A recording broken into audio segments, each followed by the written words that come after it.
তিতা মিডা বোঝে না, পাগলারে জিলাপি দিও না।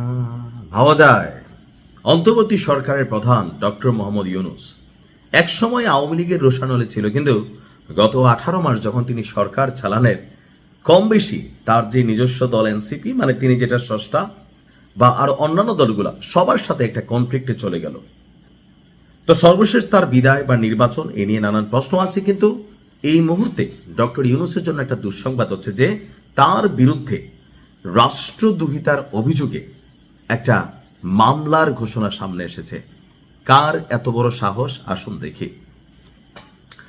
বাংলাদেশ মুসলিম লীগের সভাপতি, যখন লীগ আছে তখনই আমরা আওয়ামী লীগ ভাবি, কিন্তু আওয়ামী লীগের জন্ম কিন্তু মুসলিম লীগ থেকেই, তাই না? এটা আমরা কম বেশি জানি, যেটা মোটামুটি প্রায় বিলুপ্তির পথে। তবে নতুন করে আলোচনায় এই মুসলিম লীগ, কারণ বাংলাদেশ মুসলিম লীগের যিনি সভাপতি আছেন তিনি আবার সুপ্রিম কোর্টের সিনিয়র আইনজীবী। ওনার নাম হচ্ছে মহসিন রশিদ।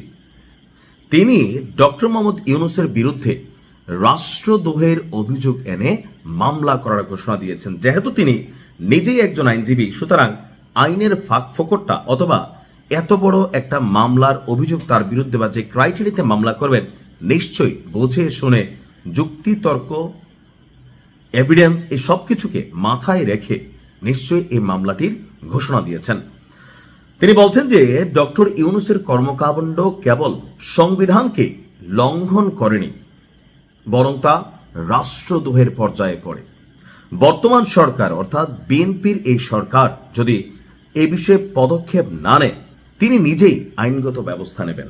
তবে আমার মনে হয় না যে বিএনপি সরকার এই ধরনের কোনো বোকামি করবে যে ডক্টর মোহাম্মদ ইউনূসের বিরুদ্ধে রাষ্ট্রদ্রোহিতার অভিযোগ করবে, কারণ এখানে জুলাই যুদ্ধ, জুলাই অভ্যুত্থান, 21, 24, তারপর হচ্ছে জুলাই আগস্ট, বিভিন্ন ক্রাইটেরিয়া সেক্টরগুলো এখানে কানেক্টেড আছে। So it's very difficult to take a decision এরকম টাইপের।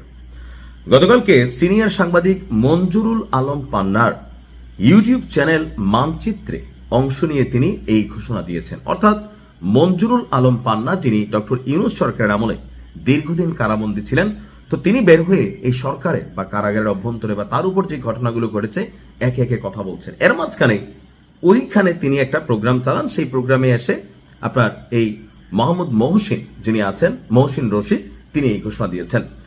তিনি বলেন, প্রধানমন্ত্রী পদ শূন্য হওয়ার পরপরই রাষ্ট্রপতি একমাত্র সাংবিধানিক পদ যেখানে অধিষ্ঠিত ব্যক্তি ছিলেন, সেই রাষ্ট্রপতির সাথে যথাযথ যোগাযোগ না রাখা, নীতিগত সিদ্ধান্ত নেওয়ার আগে তাকে অবহিত না করা এবং সাংবিধানিক শিষ্টাচার উপেক্ষা করা এটা গুরুতর লঙ্ঘন। তার ভাষায় এটি শুধু সংবিধান লঙ্ঘন নয়, ইটস ট্রিজন। তার অভিযোগ, রাষ্ট্রপতিকে তার সাংবিধানিক দায়িত্ব যথাযথভাবে পালন করতে দেওয়া হয়নি, তাকে ভয়ভীতি দেখিয়ে মানসিকভাবে চাপে রাখা হয়েছে। রাষ্ট্রপতি সহযোগিতা না করলে রাষ্ট্রে অচলাবস্থা সৃষ্টি হতে পারত। রাষ্ট্রপতি রাষ্ট্রের প্রতি, তাকে যথাযথ সম্মান না দেখানো রাষ্ট্রের মর্যাদা ক্ষুণ্ণ করার শামিল। অর্থাৎ সাম্প্রতিক সময়ে তিনি আপনার রাষ্ট্রপতির যে বক্তব্যগুলো গণমাধ্যমে আসতেছে সেখান থেকেও কিছুটা বক্তব্য কোট করেছেন। তার দাবি, একজন সাবেক উপদেষ্টা রাষ্ট্রপতিকে চোর আখ্যা দিয়েছিলেন, যার হাতে শপথ নেওয়া হয়েছে তাকেই চোর বলা হয়েছে।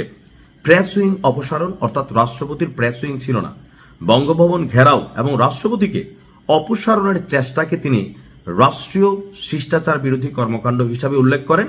আর এইসব ঘটনায় ডক্টর মোহাম্মদ ইউনূসের সম্পৃক্ততা বা নীরব সমর্থন ছিল কিনা তা খতিয়ে দেখতে তদন্ত কমিটি বা কমিশন গঠনের দাবিও তিনি জানিয়েছেন।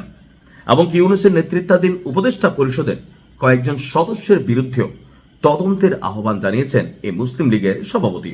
তিনি বলেন, রাষ্ট্র কোনো খেলার বিষয় নয়, রাষ্ট্রের ক্ষতি হয়েছে কিনা তা নিরপেক্ষভাবে অনুসন্ধান করা প্রয়োজন। অর্থাৎ বিএনপি যদি কোনো ব্যবস্থা না নেয় ডক্টর ইউনূসের বিরুদ্ধে, তাহলে তিনি নিজেই তার বিরুদ্ধে রাষ্ট্রদ্রোহিতার মামলা করবেন। সামনে হয়তো আরো অনেক খেলা হবে, সেটা দেখার অপেক্ষায়। ভালো থাকুন।